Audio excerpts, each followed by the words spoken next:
Hello students, this is Dr. Dong, and so today I'm just going to record the video lecture by using a new software named OBS. So I just learned it through the weekend. I think the advantage of this one compared to the previous one, which is the QuickTime Player, is that we can record both my screen and also myself. So maybe it can give you a little bit better feeling about teaching. 'Cause now you can see my face, and so okay.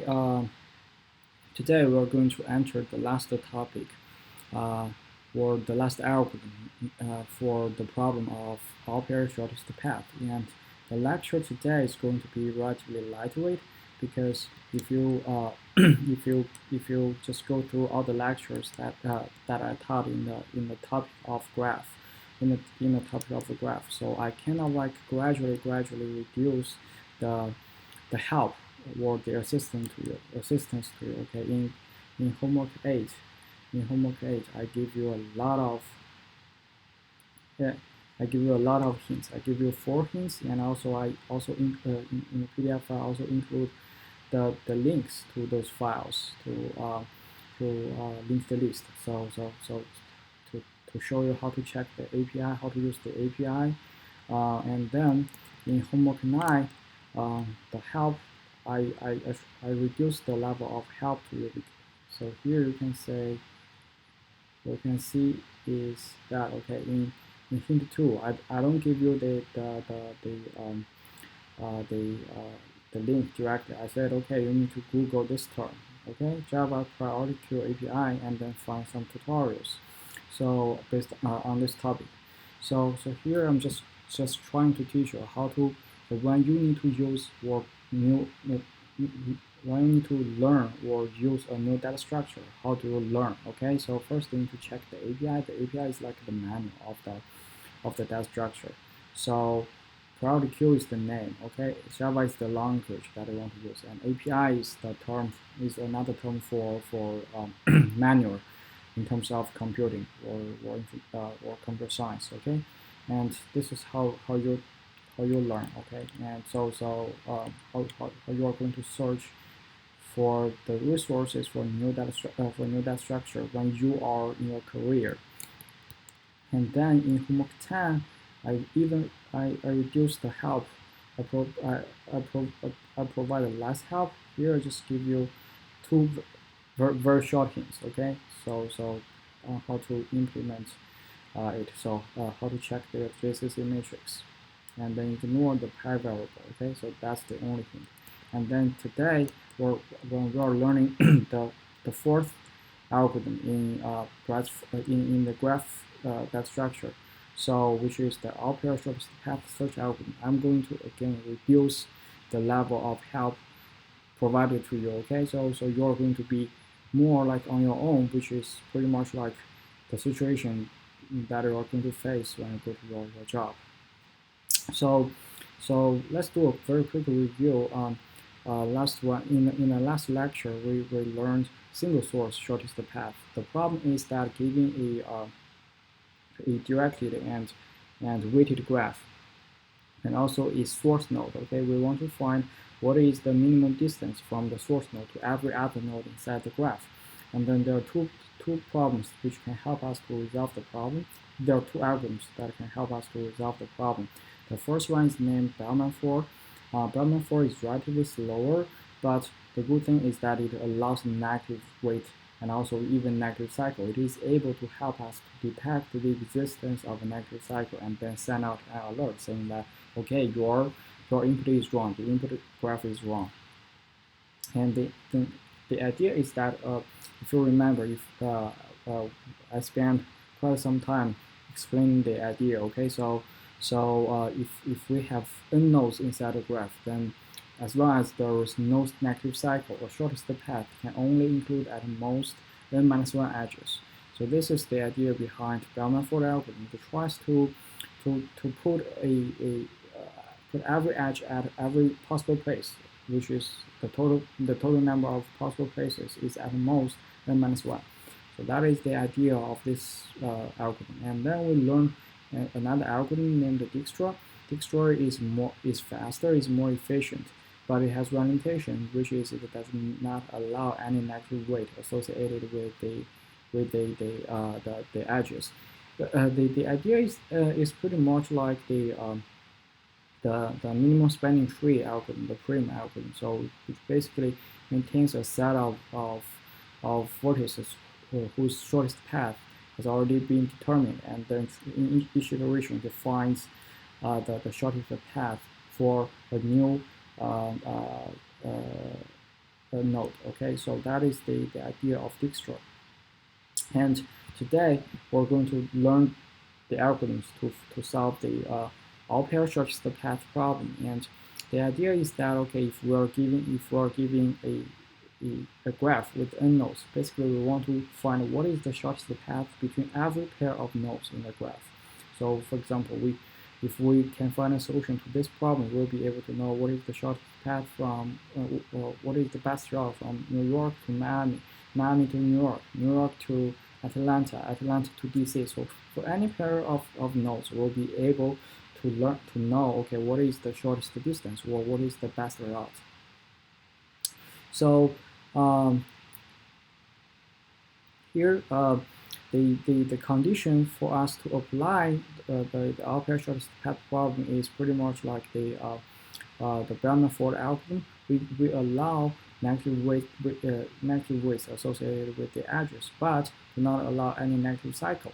And the idea is also pretty similar to Bellman-Ford. A shortest path can include at most n-1 edges. So, and this is the algorithm. This is a very slow version of the algorithm. The idea is this. Okay, so so here first, this is the entrance of the algorithm. It takes W, where W is a n by n matrix. Like it's just like the adjacency matrix, but instead of just having zeros and ones, it comes with weights. Okay. So here so n equal to, in the first line we have n equal to w dot rows is like the number of rows. Or so here we have n as the number of nodes, the number of nodes in the graph, and then we create a matrix named L1, so which is the same as W. Okay, so here L1 means can help us to know, okay, what is the shortest distance or shortest distance between every pair of nodes by using at most one edge to connect any pair of nodes. Okay, so only one edge can be used to connect a pair of nodes. So if there is a direct edge, if there is a direct link between a pair of nodes, then the length of this path is basically the weight associated with the edge. If there is no edge, if there is no direct edge between a pair of nodes, then the distance will be infinity. So that is what we have here. And for m starting from 2 to n-1, so here is like we try to add one more edge. At most, we try to add one more edge in the shortest path. So we terminate at the we terminate when m reaches n-1 because the shortest path. The idea is that the shortest path can only include at most n-1 edges. So n-1 is the maximum number of edges that can be allowed inside a shortest path. And so first it creates a matrix named Lm, whose size is also n by n, and then we call the extend shortest path algorithm. So the extend algorithm, if you remember, it's pretty much like the relax function that we learned in a previous lecture. But here, in the previous lecture, when we learned the relax function can only be applied on a single edge. But here, the extend function is kind of like a relax function over all edges inside of the graph. Okay, so then let's look at what does the extend function do. So first we create so again we're going to get n as the number of nodes inside the graph, and then we create another matrix. So with this whose size is also n by n for I starting from 1 to n, and for j starting from 1 to n. So basically, I and j are the index of nodes. So we in each inner loop, we try to find the shortest path. We try to find the shortest path between node I to node j by using at most let me say m edges. Okay, on the left hand side we have the m. So what it does is that the input is the shortest path, is the shortest distance by which allows only at most m minus 1 edge. So here we try to extend this shortest path by adding one more edge, and to see if we can reduce the distance. And so for every pair of nodes, first we have Lij prime as infinity. This is like before we search for the shortest path between a pair of nodes, we just assume that there is no path, there is no route between these two nodes, so that the distance is infinity.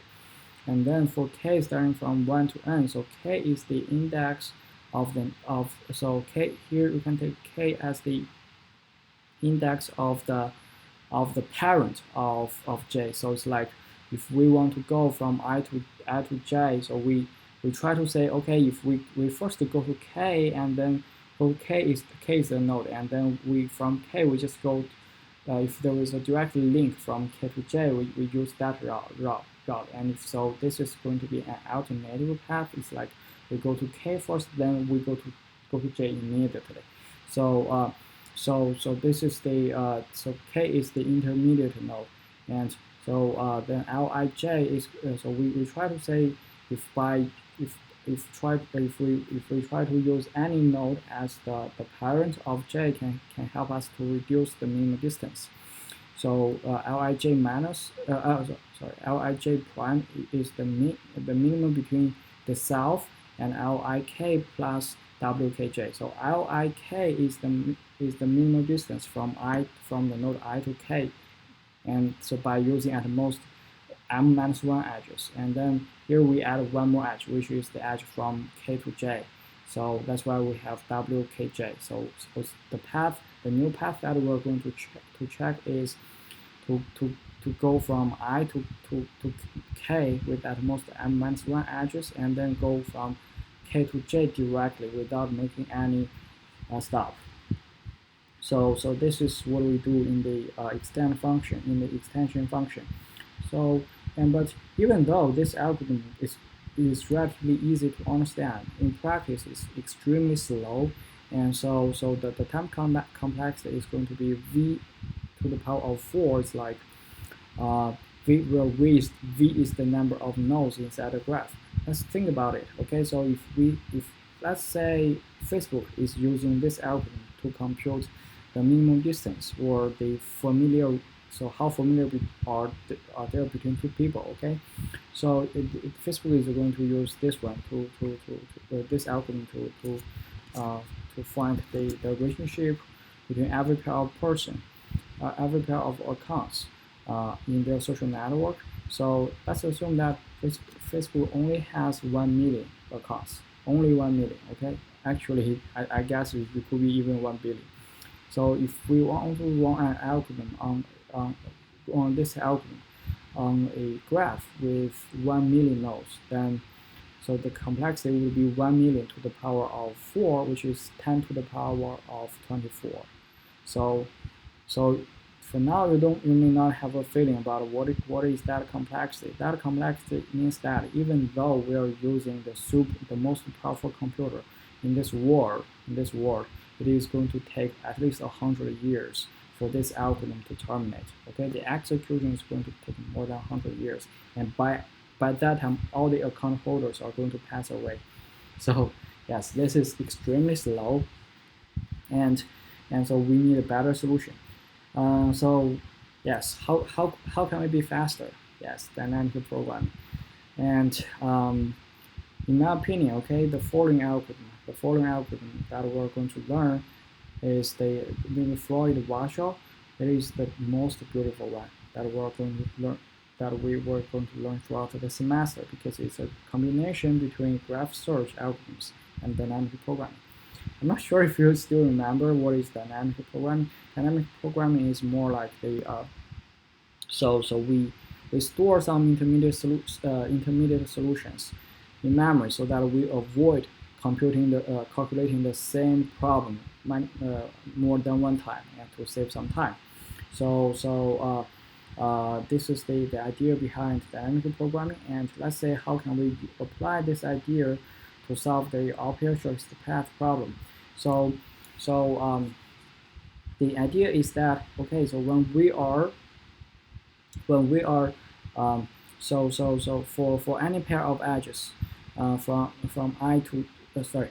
So before that, let's just for now, let's say we sort the nodes.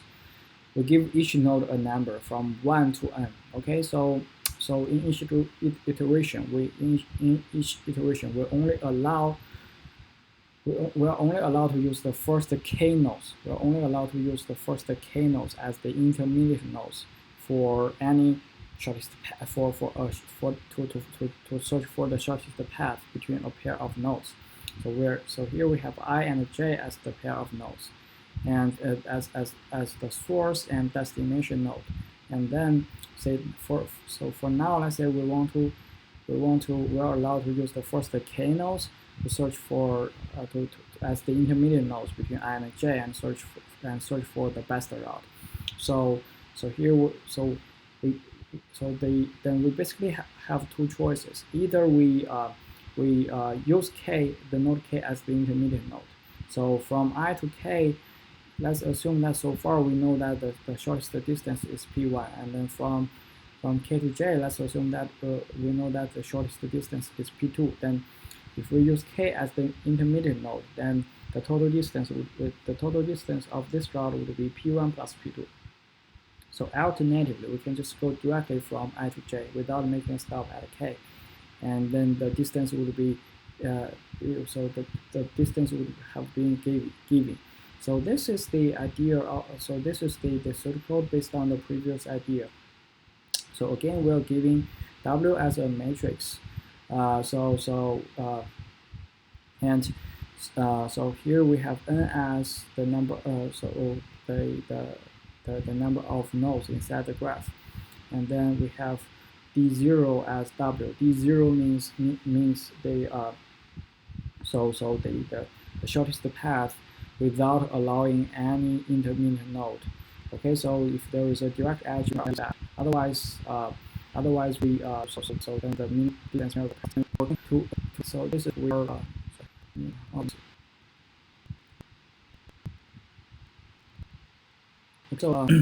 for from one so we try to add a new node to try to use a new node k as the intermediate node, and starting from 1 to n, and for this starting from 1 to n.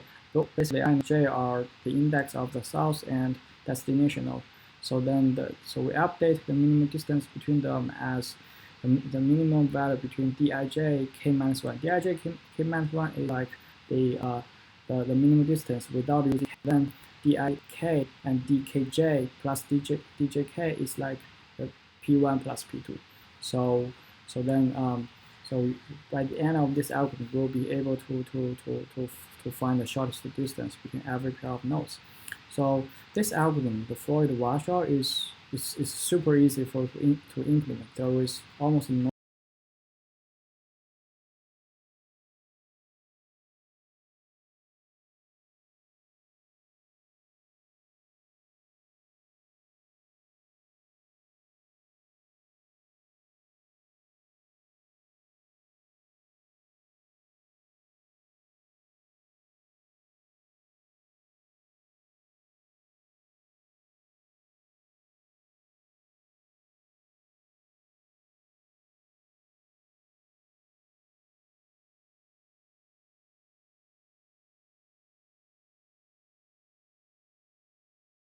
challenging point when you are implementing this algorithm. However, the main difficulty is how you are going to understand it. So here I'm just going to give you a lightweight lecture on this algorithm. So I leave it for your task, as your task to completely understand it and implement it. So and actually this is your final project. I'm going to talk about that later. Okay, the complexity of this algorithm is quadratic to v, where v is the number of nodes inside the graph. So so uh,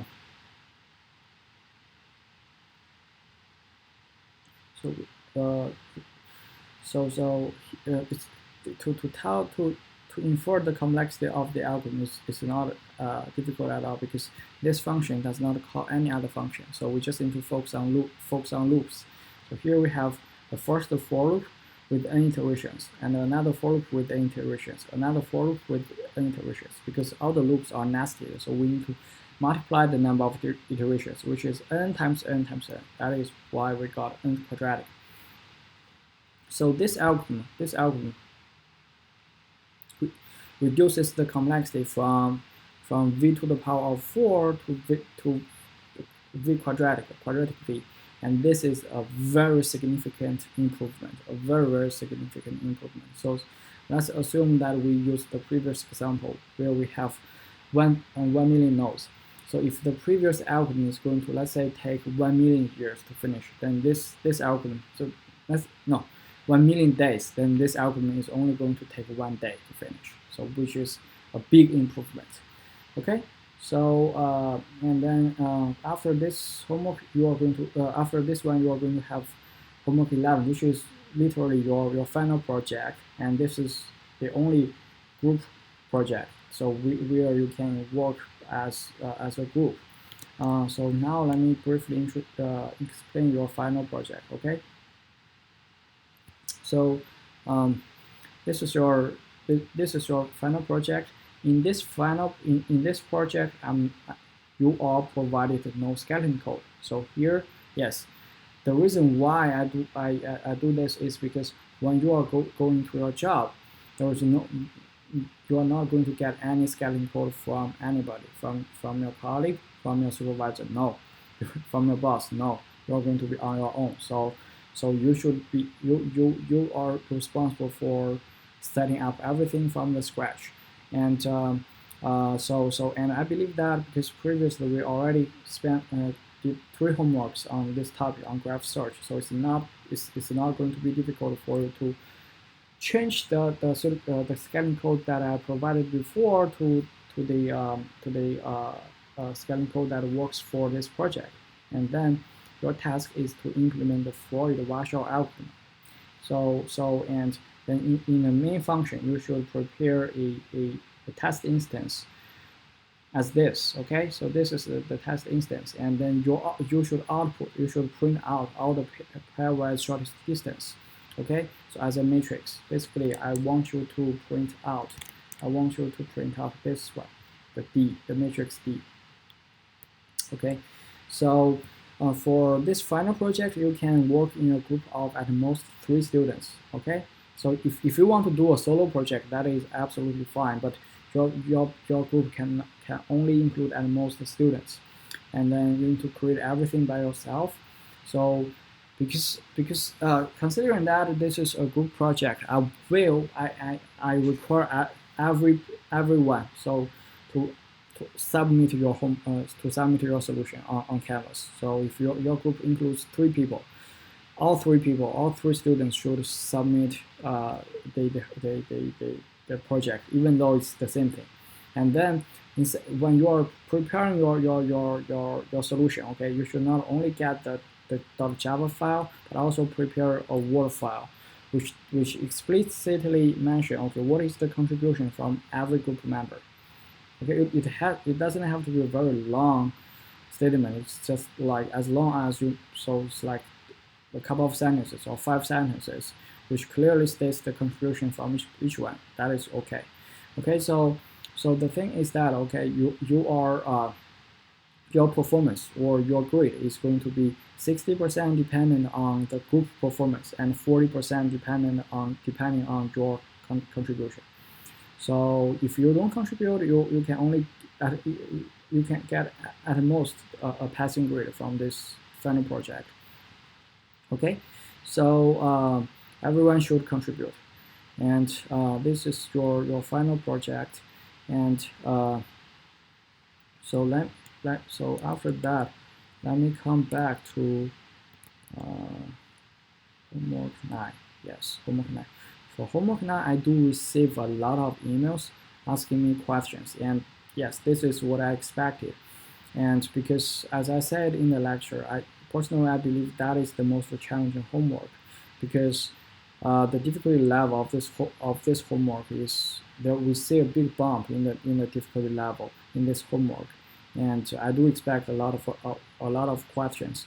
So I'm very happy that during my office hour, a couple of students came to regularly come to my office hour regularly, and one of the best students that in our class, uh, even that student has some problem. Okay, so the reason why I say he or she is one of the best students in the class, because from we almost talk for maybe 10 minutes or 15 minutes every week, so I definitely know his or her programming skill. So that's why I make this conclusion, evaluation conclusion. And so to learn how to use, and then even that student has some problem with this homework. So I think it's better for me to explicitly say teach you how to do that. Okay, and I don't want everybody to end up this semester with a okay grade, but with a good grade, but have some confusion with any homework. So here, as I said in a hint. So you need to learn to use the priority queue in Java, and you should Google this one, Java priority queue API. So I'm not sure if you Google it or not. So if you Google it, it's fairly simple.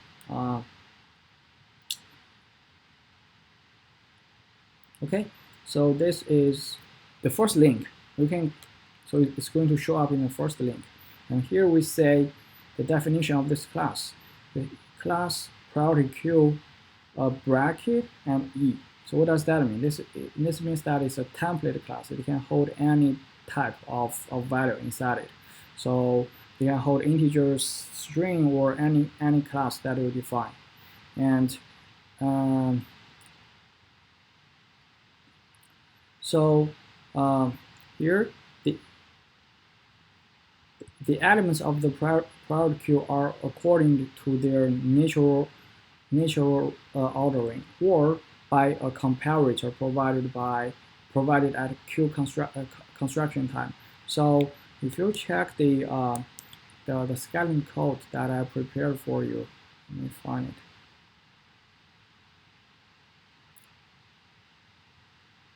So I do give you a scaling code named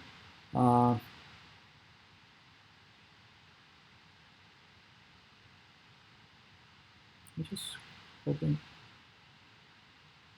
So I do provide this scaling code to you, okay, with a prim node, okay, and it implements the comparable interface, meaning that this class is comparable because it inherits the compared to. It inherits the compared. It implements the compared to function. So with this function, it's like you're telling Java. So whenever we are giving prim node, we can apply the less than or larger than operator to compare them. So purely based on their key. Okay, so and this is why I say that you need to check this. You need to search for its API and or its menu. So here, let's look at a couple of functions that are provided by this class. So we have the add class. We have the add function. So it helps us to insert a specified element into the priority queue.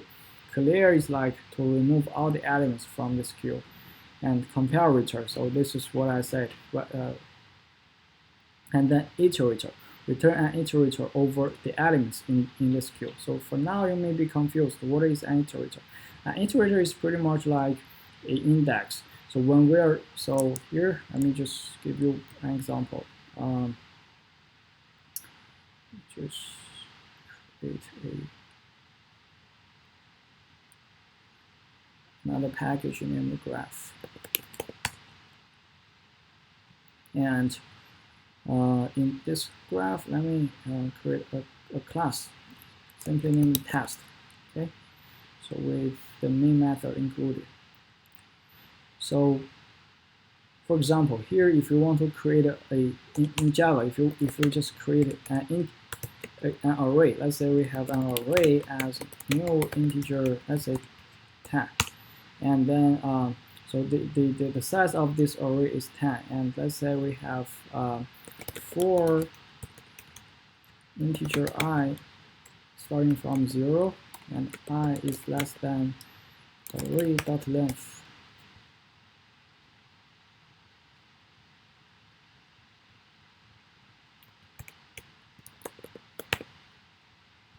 And I plus plus. Let's say we have array I equal to let's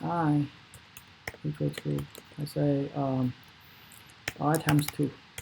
So, and now say here we just give some values to the array. So basically the array is going to have 10 values starting from 0 to, and the next value is 2, and the next one is 4. And so for now, let's just, for example, we just want to visit all the values inside the array and print them out.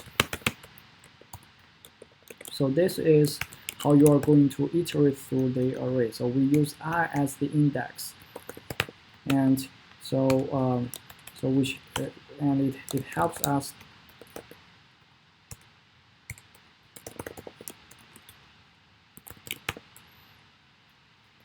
So we use I as the index. Every time we just print out the f element inside the array. So this is how you, let's just run this code and then say what is the output. Run as Java application. So we basically print out all the values inside the array from 0. So the first one is 0, 2, 4, 6 until 18. So this is kind of like expect. Here is how you are iterating or say how you are going through every element inside an array. You use I as the index, and then but for priority queue as indicated in the API, so it says that the class and it is iterator implements all of the optional methods of collection and iterator interfaces. The iterator provided by iterator is not guaranteed to traverse the elements of the priority queue in any particular order. If you want order traverse, you can use the sort function, okay, to sort PD to array. So here, if you just Google a couple of tutorials for as I mentioned here, you can just Google Java priority queue tutorial, then you'll be able to find the next thing, how to go through the elements inside of priority queue. So let's say for now, we just let me just copy and paste the scaling code.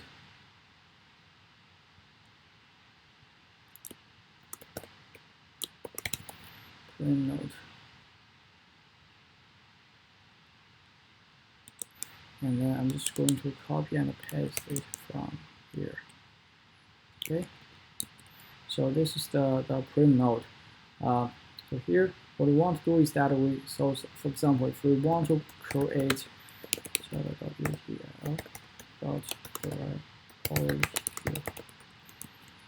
okay, so some of you may wonder, okay, what is this? Java.utl.priority. Again, you just need to search for the tutorial and you'll be able to find it. And here, this is why we need to do that, okay? This priority queue is inside this package named java.utl. UTL is short for utilities. So here, let's say we just want to we want to create a priority queue which holds the type the type of data named prim node. So some of you may okay. So which holds the name the type prim node. And just say for now we want to implement this one. We want to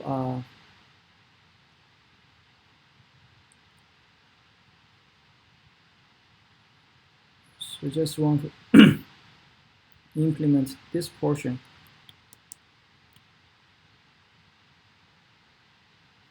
We just want to implement this portion of the algorithm that is here. So so we just want to implement the first 5 lines, okay? For each node, for each U inside the graph, for each node inside the graph associated with an infinity key and a parent that is nil. And then we associate the root with a key that is 0. And then so we create a queue that is whose size is we create a queue with all the nodes inside the graph. So how do we do that? So let's say first, how do we create let's say just for now we have n as 5. For example, we have 5 nodes inside the graph, and then we have r as 0. So we use the first node as the root. So we want to create a product. Create a product queue that holds 5 nodes, where each node with 5 for these 5 nodes, we want to create a product queue. So how do we do that? So first, we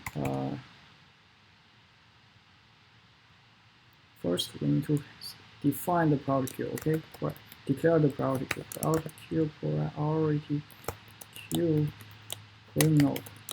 Okay.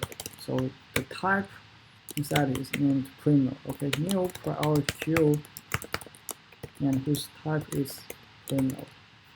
Okay, so this is how you create, declare and create a product queue whose node type is named prim node. And then say for now we want to do, what we want to do is that for integer I equal to 0, I is less than n is the number of nodes, and I++. So how do we do that? If I equal to r, so here if you remember, so what we want to do is that for the root node, we want to associate it with a key that is 0, whereas for the other nodes, we want to associate it with a key that is infinity. So if you look at the definition of prim node, it only has ID and key, but no parent. So the reason is that in a hint, I told you that you can so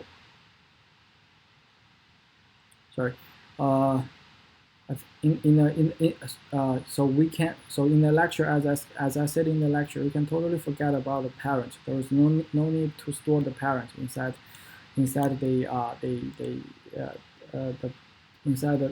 for each node. You don't need to memorize this parent.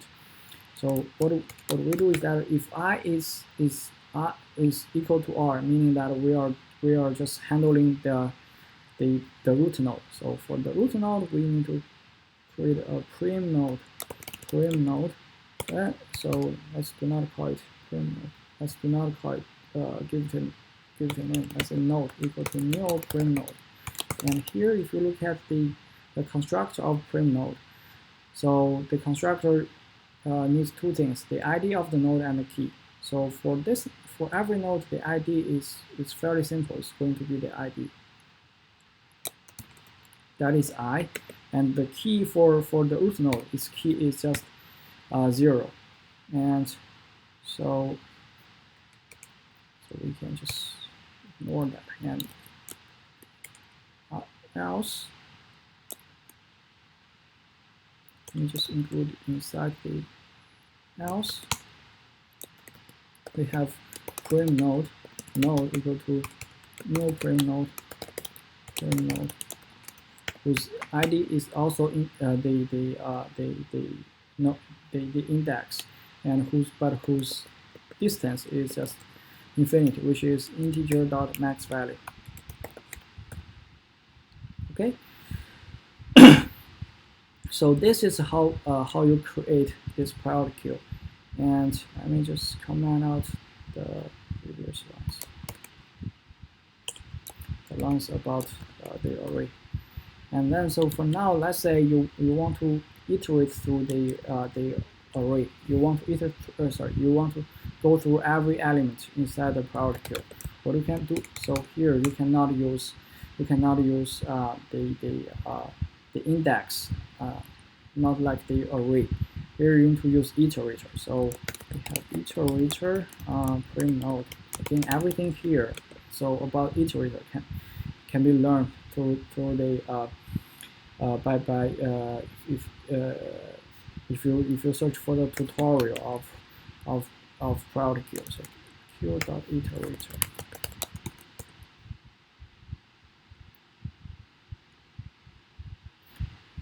Imports iterator. Okay, so the iterator has two important functions, which are the next and has next. While it.hasNext, meaning that it has not reached the end of the queue. And then we have prim node. We have prim node node equal to it.next, and we need to convert this tab to prim node. So we just convert it to the type of print node. And then, so for now, let's say we want to print out the information about the node. System.out.print. We want to print a line, the ID. We basically want to print out the ID and the key of the node. So we just print node.id plus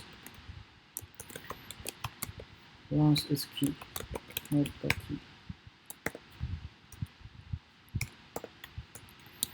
Okay, so this is how you iterate through a priority queue.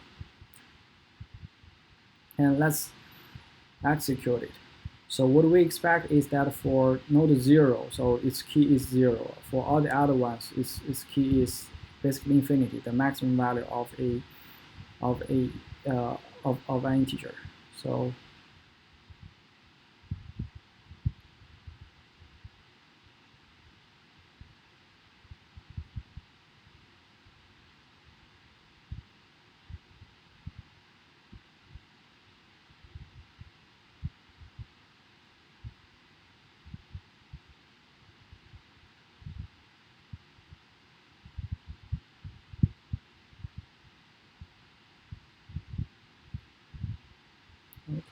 okay, so sorry.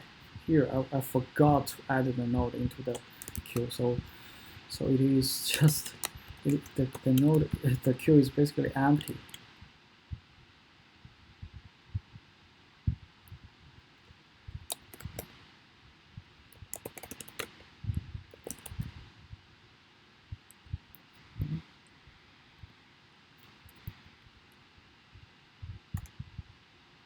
Put it this way. Queue.add node. Similarly, queue.add node. Okay, so then let's re-execute this program.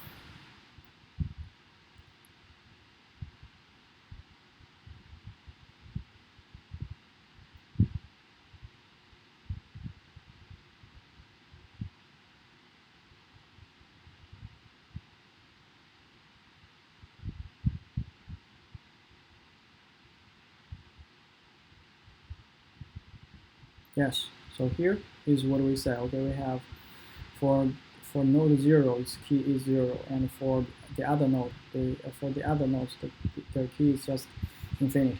So this is how to go through a queue, how to go through a priority queue, and you basically use the iterator as the index. So it.index is pretty much like I++.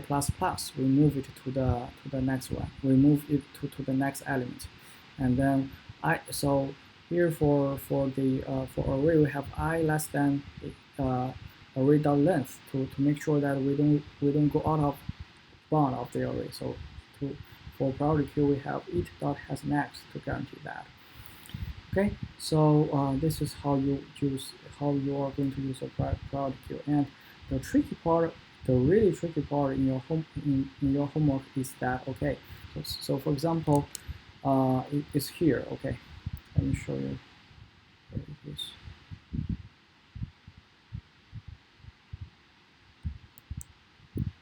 I think for this recording software named OBS, it is too much for my laptop, so it wants resource.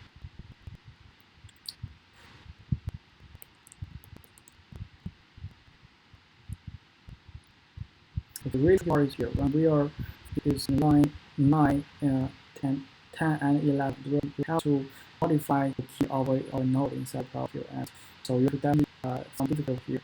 So if you reach that point, my advice, I'm not going to tell you how to do that exactly, but right, I can give you an advice, that is you have to create another copy of the queue, because for queue it's not allowed, you are not allowed to go through it but modify it at the same time. So you have to create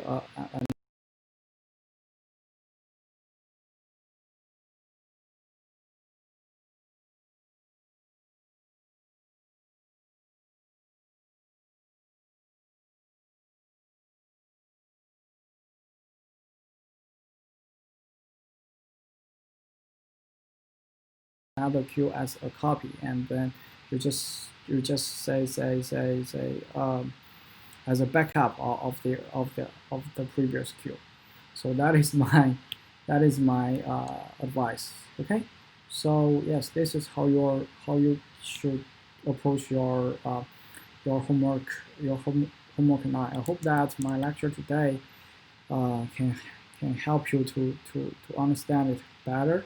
And so for homework 9, because I did receive a lot of emails asking for help. So what I can do is that I'm going to extend your homework 9 until the end of this week, which is let me say which date it is, until this Sunday, the Sunday of the Thanksgiving week. Okay, which is November 29th.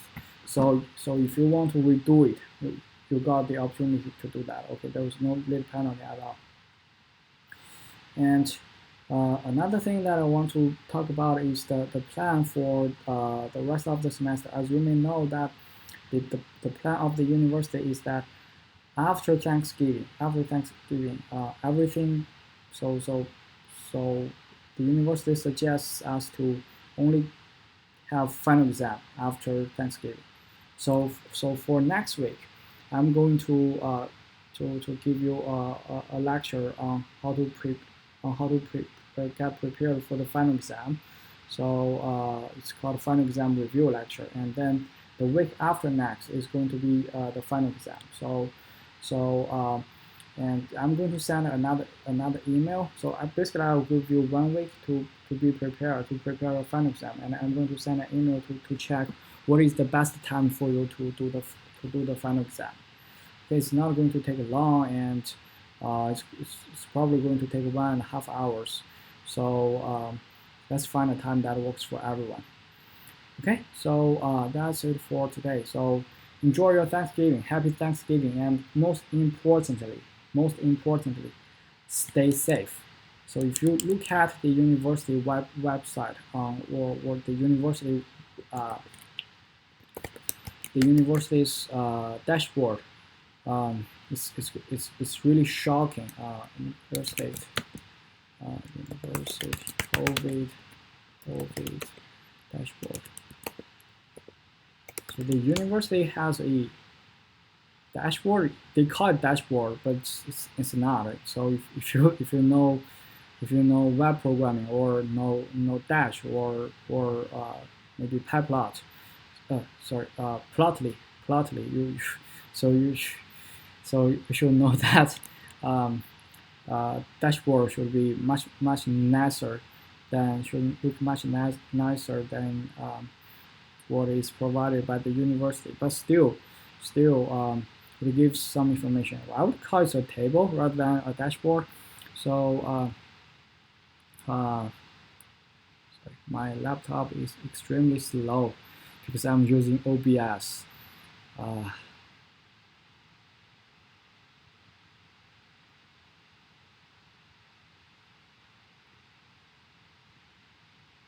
Okay, so here we can see the number of cases.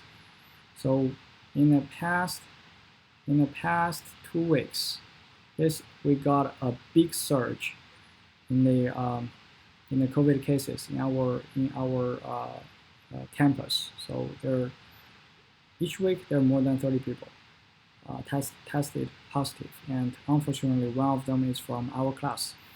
So stay safe and be healthy. I want to see you next semester. Okay, so yes, that's it for today. Thank you.